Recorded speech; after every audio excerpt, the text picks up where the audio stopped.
Pérou News aujourd'hui, tout ce que vous devez savoir sur le Pérou. Le cycle est terminé. Juan Reynoso ne sera plus l'entraîneur de l'équipe nationale péruvienne. Au sein de la Fédération péruvienne de football, la position reste ferme selon laquelle Juan Reynoso a atteint la fin de son cycle à la tête de l'équipe nationale péruvienne, mais l'entraîneur estime qu'il est capable de renverser la situation de l'équipe lors des éliminatoires. Juan Reynoso ne continuera pas à commander l'équipe nationale péruvienne. Lors des éliminatoires, il n'a pu marquer que 2 points sur 18 possibles. L'équipe nationale péruvienne traverse l'une des pires crises de ces dernières années. Dernier au classement des éliminatoires sud-américains avec 2 unités, le bicolore n'est pas le même qui s'est qualifié pour la Coupe du Monde 2018 en Russie, et qui a disputé les éliminatoires de la Coupe du Monde au Qatar. L'une des principales personnes pointées du doigt pour les mauvais résultats est Juan Reynoso. L'entraîneur péruvien a pris les commandes de la Blanquirora, après le départ de Ricardo Gareca, et l'équipe a commencé à s'effondrer.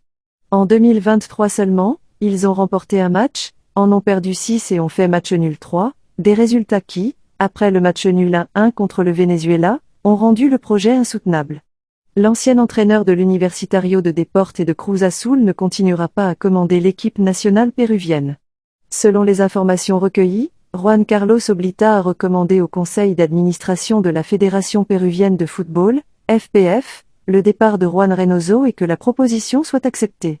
En outre, on a appris que le secteur juridique de Bicolore travaillait déjà à la séparation du stratège.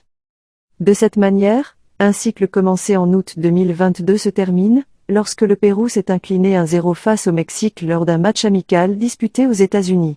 Personne ne m'a contacté. Quelques heures avant que la nouvelle ne soit connue, Juan Reynoso a indiqué qu'il maintenait son mandat et que personne ne l'avait contacté au sujet d'un éventuel départ. Je pense toujours la même chose. Il est temps de spéculer, et je respecte les opinions de chacun. L'autre chose, continuité du projet, une analyse de toutes les personnes impliquées viendra, oui, entraîneur idéal du Pérou, si vous voulez la réponse est oui. J'en suis sûr, a-t-il d'abord dit. Ce serait bien si vous demandiez à Juan Carlos. Pour être honnête, je ne sais rien. Il ne m'a rien dit. Je l'ai vu avant le match. À la fin du match. Je suis surpris parce que s'il l'a dit à la Ligue 1, il me le dirait. Le vestiaire aurait dû le dire, mais je veux penser que c'est une situation qui n'est pas réelle. Je veux y réfléchir, a-t-il ajouté. Les chiffres de Juan Reynoso aux commandes de l'équipe nationale péruvienne. Le premier match du bicolore, comme nous l'avons déjà mentionné, a eu lieu en août 2022, lors de la défaite 1-0 contre le Mexique. Après cela, le Pérou a entamé une séquence positive en remportant ses 3 matchs suivants, 4-1 contre le Salvador, 1-0 contre le Paraguay et 1-0 contre la Bolivie. Mais, 2023 s'est révélé compliqué pour Juan Reynoso. Lors du premier match de l'année, contre l'Allemagne, le Pérou a perdu 2-0, laissant une mauvaise image. 3 jours plus tard, ils disputaient leur deuxième match, cette fois contre le Maroc.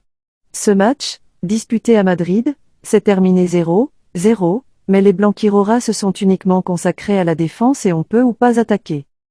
Les 2 autres matchs auront lieu au mois de juin, dans le cadre du soi-disant Asian Tour. Lors du premier match, ils ont surpris la Corée du Sud en les battant 1-0, mais ont perdu lors du deuxième match contre le Japon 4-1. Les 6 autres matchs concernaient les éliminatoires sud-américains.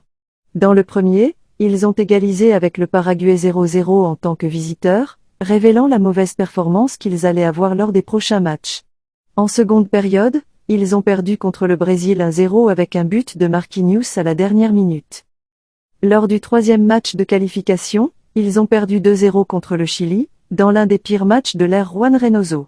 Et contre l'Argentine, ils ont également perdu 2-0, avec un Lionel Messi inspiré.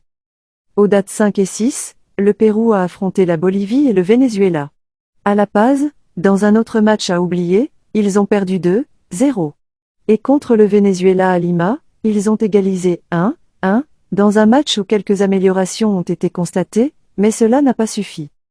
Il est important de noter que l'évaluation des décisions se fait désormais sans la fièvre du parti, mais la position reste la même. Ce mercredi, une réunion a eu lieu dans les installations de Videna entre le président de la Fédération péruvienne de football, Agustín Lozano, et le directeur du football, Juan Carlos Oblita, où a été abordé le thème de l'avenir de Juan Reynoso comme entraîneur de l'équipe nationale péruvienne. Lors de la réunion, La position selon laquelle San Luis avait déjà décidé que Juan Reynoso ne devait pas continuer à diriger le bicolore a été ratifiée, ceci après les résultats obtenus lors des 6 premiers jours des éliminatoires sud-américains 2026, où le Pérou est dernier sans enregistrer de victoire. L'idée de mettre fin au cycle Reynoso existait déjà depuis la défaite à La Paz contre la Bolivie, 2-0, qui s'est finalement renforcée avec le nul à Lima contre le Venezuela.